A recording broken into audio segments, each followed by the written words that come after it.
Yo llegué al barrio Falguera en el año 78 y bueno, y vine mayormente por mi mujer y por sus amigos que tenía aquí. Y bueno, era un barrio, pues te digo, de trabajadores y un barrio de gente de muchos años juntos. Veníem de Cornellà, hem viscut allà tota la vida, fins que teníem 25 anys i vam venir aquí a viure. Ens vam casar i vam venir al barri. Quan vam arribar al barri Falguera, la veritat és que és un barri molt semblant al que trobem avui. No li trobo moltes diferències. Jo vaig arribar al barri que tenia 14 anys. Els meus pares vivien a Hospitalet del Llobregat amb els meus avis i el cunyat de ma mare, el tiet, va fer els pisos de la plaça Falguera i bueno, ens va dir que hi havia una oferta de pisos i tal, els meus pares, els meus avis, i tots van decidir venir-se cap aquí. Vam passar el primer Nadal aquí, no tenien ni mobles, només els matalassos al terra, i me'n recordo que el primer Nadal la taula era una porta del pis. Però bueno, va ser... I ara ho recordo amb carinyo, no? I amb nostàlgia.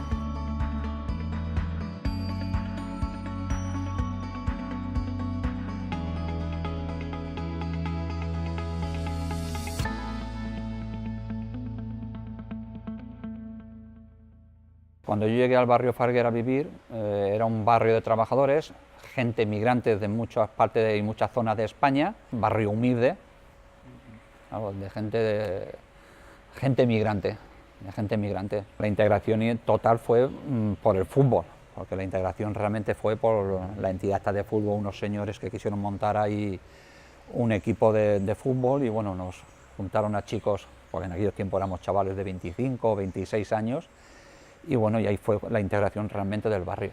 La plazoleta Falguera no hi havia plaça, no hi havia edificis, només hi havia 4 edificis fets i era un camp. Jugàvem amb els nanos del carrer Teniente Barcelona, que havia una petita rivalitat, tot era camps, tot eren horts i els nanos, era una vida molt diferent a la d'ara. Podíem sortir al carrer, no hi havia problemes, corrien amb les bicicletes, jugaven, era tot molt diferent ara. A veure, vida al barri hi ha igualment, perquè la plazoleta de l'associació de veïns és també del barri Falguera, tot el carrer Sant Josep i tot això és igual, és del barri Falguera. Però potser els veïns d'aquesta zona són més actius per fer coses o de cara a la gent o de cara als nanos i tal, no? Aquí a la plaça Falguera es fan algunes coses puntuals, però no és com abans, potser es viu la plaça diferent. Però a veure, vida de barri hi ha igualment, O sigui, això no deixa de ser un barri, el barri Falguera. Actividades había muchas más que hoy en día, eso sí, porque antiguamente la vecindad estaba mucho más unida que hoy. Hoy en día la vecindad está cada uno por su lado, en cambio antiguamente yo me acuerdo que, sobre todo verano, era raro que nos hicieran muchas actividades para los niños, los propios padres, allí cogíamos las mangueras, enchufábamos a las tomas de agua, juegos, muchas cosas que hoy en día aquí no se hace absolutamente nada. Avui dia al barri hi ha famílies de tota mena, hi ha gent gran, hi ha gent jove i molta família amb nens. Sí, l'associació de veïns no està malament, la veritat és que fan coses i nosaltres moltes vegades hem vingut aquí a preguntar i a assessorar-nos i la veritat és que bé, no hem tingut cap problema. La gente que vive en el barrio Falguera más o menos sigue siendo la misma, no ha habido mucho cambio, seguimos siendo lo mismo. Hay más emigración, sí, hay más gente de fuera,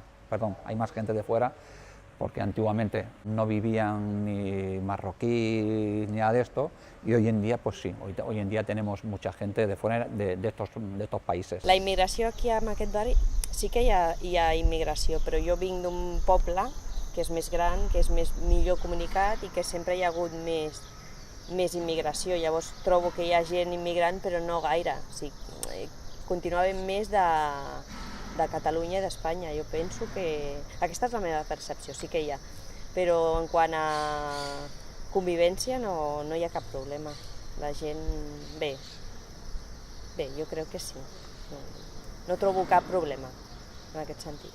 Els comerços sí que han canviat, a veure, s'han tancat molts, alguns els han agafat com a tot arreu els xinesos, I d'altres es mantenen. Encara hi ha la botiga de barri. Jo, per exemple, soc persona que no vaig a centres comercials ni a grans superfícies a comprar. Jo estic acostumada a la botiga de barri, a la botiga de confiança, tant la carn com el peix, com la que sigui.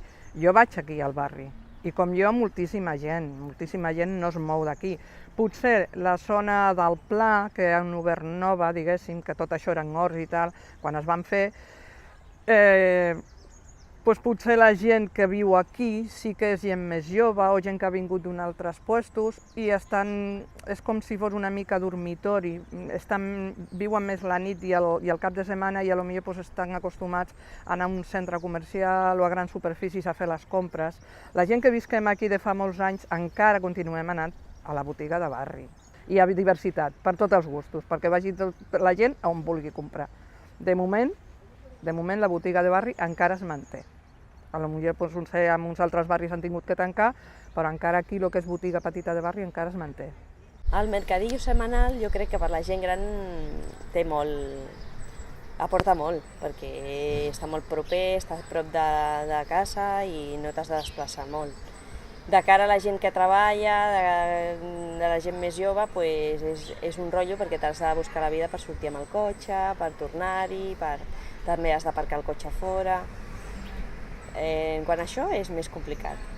Jo faig ús, jo com que el tinc a la porta de casa, l'utilitzo bastant. Yo la relación que tengo con los demás barrios de San Feliu es poca, no me muevo mucho de lo que es de mi barrio.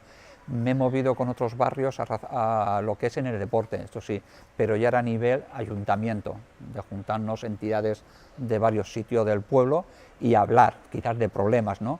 Pero lo que es moverme por otros barrios, no soy de moverme mucho por otros barrios. La meva relació amb la resta de barris, la veritat és que és poca. Utilitzem molt la zona de la biblioteca i de la piscina municipal i gairebé poca cosa, perquè el que puc trobar aquí és més o menys el que trobo fora d'aquí. Una mica més ús potser de la plaça de la Vila, de la carretera, però poca cosa més. Como me lo imagino dentro de 10 años, pues lo veo igual, no le veo mucho cambio. Hay juventud, sí, hay juventud, pero yo estoy viendo, lo digo porque claro, al estar en la entidad ves a los niños, la mayoría de ellos se van de San Feliu, son pocos los que se quedan aquí en San Feliu. También por desgracia por el trabajo, como tampoco hay posibilidades económicas, pues si están en San Feliu es porque tienen que vivir con los padres, pero el que puede, por lo que yo más o menos veo, pues los chicos ya van saliendo de San Feliu, no se quedan aquí. D'aquí a 10 anys m'imagino el barri més o menys com ara. La veritat és que porto aquí 17 i no hi ha hagut gaires canvis. Llavors, de cara a créixer no pot créixer molt més, perquè no hi ha espais. I de cara a serveis, si l'evolució és la mateixa que en aquests 17 anys, poca evolució. Aquesta és la meva percepció. Espero equivocar-me, la veritat. Potser canviarà el veïnat, suposo, perquè ja va canviar, lògicament. Hi ha molta gent nouvinguda de molts puestos, tant de Sud-amèrica com del Marroc, de Romania, de molts puestos. Vull dir, clar, els pisos es van buidar, no perquè la gent gran ja ha mort i els venen, no es volen traslladar de lloc i els posen de lloguer o de venda i clar, sí que hi ha molts nouvinguts, hi ha gent nova al barri, no? Llavors suposo que com ha passat a tots els barris de tot arreu, de Catalunya, de València, de Madrid i de tot arreu. Ara la gent es mou, la societat és més global i llavors et trobes de tot, has trobat de tot. Que això no vol dir ni que sigui dolent ni que sigui bo. Ens hem d'acostumar, el món va canviant, el món es mou i nosaltres hem de moure amb ell. No et pot quedar, hi ha mobilitat, és el que hi ha, ho has d'acceptar. Mentre que la gent es comporti bé i tu també et portis bé amb ells, cap problema. Doncs jo crec que hauria de millorar el barri en general en promocionar i ajudar la gent d'aquí a fer comerç, a fer vida, a fer de tot, una mica. Que puguem sortir al carrer i diguem, ostres, quin gust, però no que surtis i diguis, ostres, està tot tancat, no trobo res a fer. De cara a les festes del poble, la veritat és que deixen molt a desitjar. De cara a fer coses amb les nenes, tirem molt de fora d'aquí, la veritat és que sí. Los retos de futuros para el barrio Falguera, ¿cuál serían? A ver, a nivel deportivo, que la entidad subiera un peldaño más de lo que está hoy en día, que el Parque Falguera se arreglara un poquito mejor, que estuviera más adaptados a los niños. Se han hecho ya varias propuestas. En mi día como presidente se hizo una propuesta de una montaña que hay ahí en ese parque que sería muy bien aprovechable para hacer una pista de cara a los niños, para que piscinas de deporte, y bueno, y que el barrio fuera una unión como era antiguamente, pero de cara para todo, tanto como para fiestas, como para la entidad, que hubiera una unión para todo, que estuviéramos como hace 30 años, que va a ser difícil, pero bueno, sería lo bonito.